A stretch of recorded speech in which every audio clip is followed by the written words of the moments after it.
ধরা যায় না, ছোঁয়া যায় না, তবুও হৃদয়ের ভেতর গভীরভাবে অনুভব করা যায় ভালোবাসা। হাজার মাইল দূরের দেশ, তবুও যেন এক টুকরো বাংলাদেশ গড়ে উঠেছে এখানে সিঙ্গাপুরের আকাশের নিচে।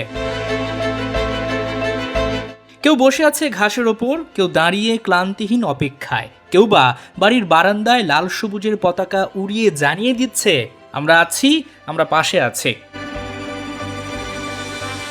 শুধু এক ঝলক দেখবে বলে, শুধু একবার চোখে চোখ রাখবে বলে প্রবাসী বাংলাদেশিদের এই ভালোবাসা ছুঁয়ে গেছে হামজা চৌধুরীদের মন।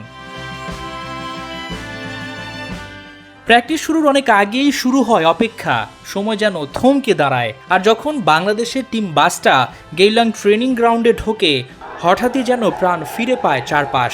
গর্জে ওঠে ভালোবাসা, হাত নাড়িয়ে, চিৎকার করে, নাম ধরে ডাক দিয়ে প্রবাসীরা যেন জানিয়ে দেয় দূরত্বে নয়, হৃদয়ে আমরা এক। এই ভালোবাসা, এই সমর্থন ফুটবলারদের পায়ে যেন বাড়িয়ে দেয় নতুন গতি, নতুন শক্তি। না বিরক্ত না, এটা খুব ভালো লাগে।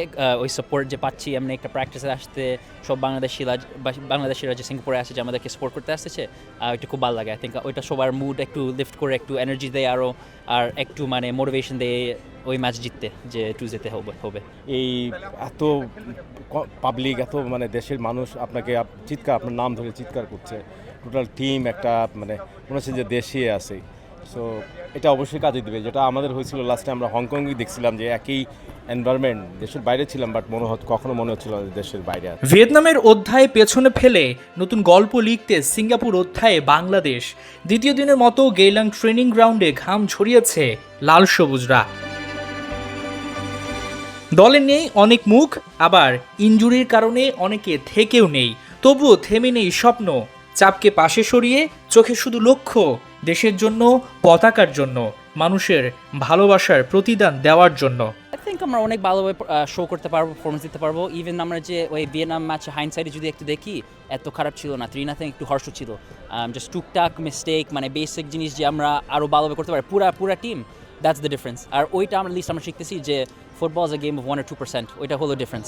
চ্যালেঞ্জটা হচ্ছে আপনার আমাদের অ্যাটলিস্ট একটা জয় অবশ্যই আমাদের জন্য ভালো, বাট অ্যাটলিস্ট পয়েন্ট নিয়ে আমরা খেলি যে এখান থেকে ফিরতে চাই। সিঙ্গাপুরে বাংলাদেশ এসেছে 3 পয়েন্ট আদায় করে নিতে এশিয়ান কাপের বাছাই পর্বে দ্বিতীয় অবস্থানে থাকবে।